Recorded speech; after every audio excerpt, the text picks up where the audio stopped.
सकाळर व्यस्तता भितर जदि आपण माने किछि हेल्दी आउ टेस्टी जलखिया बनैबा पई चाहुचंदी तो आपण माने सुजीर एही रेसिपी को निहाती थरे ट्राए करंतु।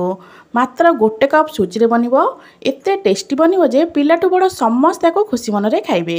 नमस्कार, मु रश्मि यूट्यूब रे आपण समस्त को स्वागत। आज रही सुजीर जलखिया बा पिठा आपण माने को किछि भी कहि परिबे। आज आमे याकू बिना सोडा बिना इनो रे बनैबा एते सॉफ्ट बनिबो जे आपण माने जेतेबेला को बनैबे तो जानि परिबे। तो देखि पारथिबे देखिबा पई एटा जेतिकी सुंदर लागुची ना खाइबा पई तो बहुत ही बढ़िया लागे। तुळा परी नरम बनिबो, पाटिरे देले मिलै जिवो। आशा करुची आपण मानको आज रेसिपी निश्चय पसंद आसीबो। वीडियोटा को शेष पर्यंत देखिबा पई अनुरोध। एबे चलंतु स्टार्ट करिबा आजिर रेसिपी। आजिर एई रेसिपी बनाया पई प्रथमे गोटे बड़ जागा नै जिवे जोथरे कि गोळेबा पई सुविधा हबो। एबे हमें सेही बाउल ले दबा गोटे कप सुजी। आपण माने आपणक क्वांटिटी देखि सुजी को कम अधिक करी नै परिबे। मोटा पतला जो दाना वाला सुजी आपण मन पाखे थिबो सेही सुजी नै परिबे। एबे सेही सुजी रे दबा गोटे कप दही। एबे चलंतु आकु हमें भल भाबरे मिक्स करनबा। एठी मु कहि रखुची जदि आपण मानको आज रे रेसिपी भल लागे वीडियो को लाइक करिवे, शेयर करिवे। चैनल जदि नुआ अछंती ताले प्लीज चैनल को सब्सक्राइब निश्चय करनेबे। फेसबुक पेज रे देखुतिले फॉलो करबा को बिल्कुल भी भूलिबेनी। भल भाबरे मिसै सल्ला परे 10 मिनिट पई छाडी दबा। सुजीटा हमर भल भाबरे फुली जिवो। तो 10 मिनिट पर देखंतु एठी सुजी भल भाबरे फुली जाईची। तो एठी हमें अल्प किछि सब्जी ऐड करबा। सब्जी रे मु एठी नेइतिली गोटे आलू। आलू को चोपा छड़े की पूरा कद्दूकस करी पानी रे पके रखितिली, कारण आलू को जदि आपण माने सेमति रखिबे आलू कला पड़ जिवो। तो एबे आलू को भल भाबरे चिपुड़ी की सुजी रे देई दबा। आपण माने जदि आलू खाइबा को पसंद करनथिबे तो आपण माने एठी आलू जगह रे पत्र को भी मध्ये नै परिबे। तो आलू देई सल्ला परे एबे चलंतु एठी अल्प चिली फ्लेक्स देई दबा।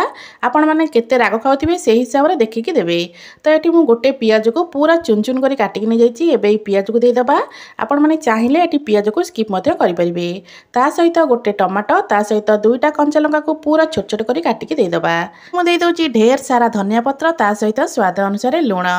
एटी सबु जिनस को देई सल्ला परे एबे चलंतु आकु भल भाबरे आमे मिसै नबा। जदि हमकु आवश्यक हबो तापरे आमे पानी दबा। प्रथमरु बिल्कुल भी पानी देबेनी, प्रथमे भल भाबरे मिसै नेबे। तापरे आपण माने जानि परिबे आपण मानकु केतिकी पानी एठी आवश्यक। तो एटी मु मिसै सल्ला परे देखि परथिबे एटा बहुत गाढ़ा अछि। तो एटी मु अल्प टिके पानी मिसै दोची। पानी देई सल्ला परे आकु आउ थरे आमे भल भाबरे मिसै नबा।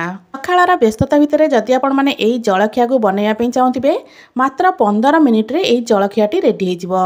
आपण माने को सकाळर जलखिया हिसाब रे खाइ परिबे, पिला माने को टिफिन मध्ये देई परिबे, समस्त को खुशी मन रे खाइबे। तो एटी देखि परथिबे बैटर कंसिस्टेंसी एमिति रखिबे। तो एबे चलंतु आकु आउ टिके टेस्टी बनैया पई गोटे तड़का दबा।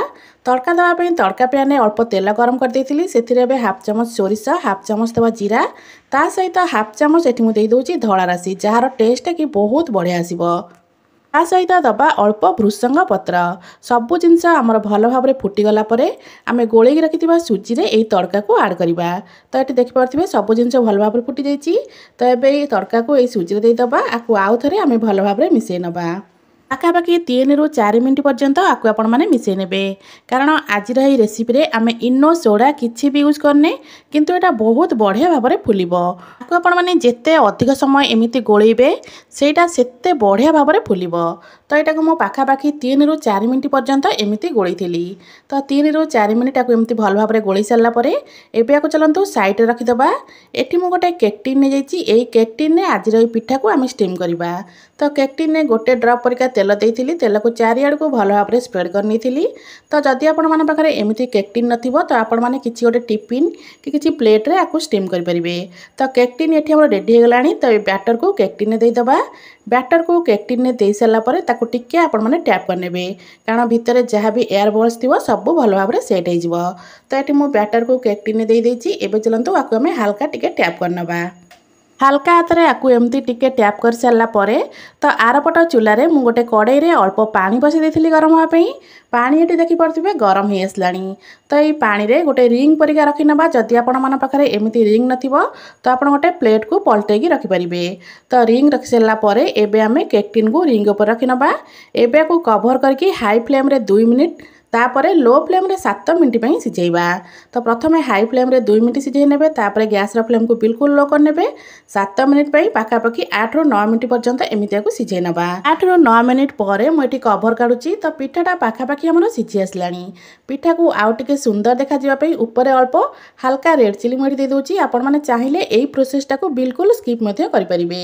यहाँ केवल टिके सुंदर देखा मुझे प्रोसेसटा करुँची। तो ऊपर हल्का रेड चिली दे सारा अल्प देदेबा धनिया पत्र। तो धनिया पत्र रेड चिली दे सारा आउ 1 ରୁ 2 मिनट या एमती कभर करके छाड़ी नवा।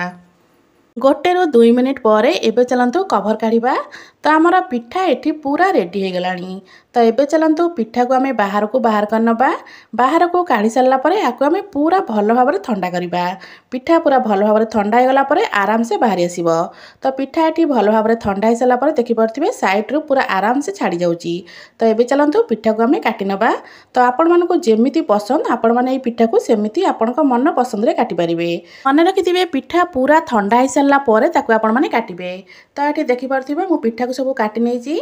देखो यहाँ देखापी केते सुंदर लगुच आ पूरा नरम बनी। बिना इनो बिना सोडा बनी किंतु पूरा सॉफ्ट बनी। तो सब पिठा को काटी सारा मुझे गोटे प्लेट को काढ़ी नहीं। पिठा को आपण मैंने बिना तरकारी रे किसी भी चटनी की सॉस सहित आराम से खाई पारे। बहुत बढ़िया लगी थाए। आशा करुँची आपण मानक आज रेसिपी निश्चय पसंद आसथिबो।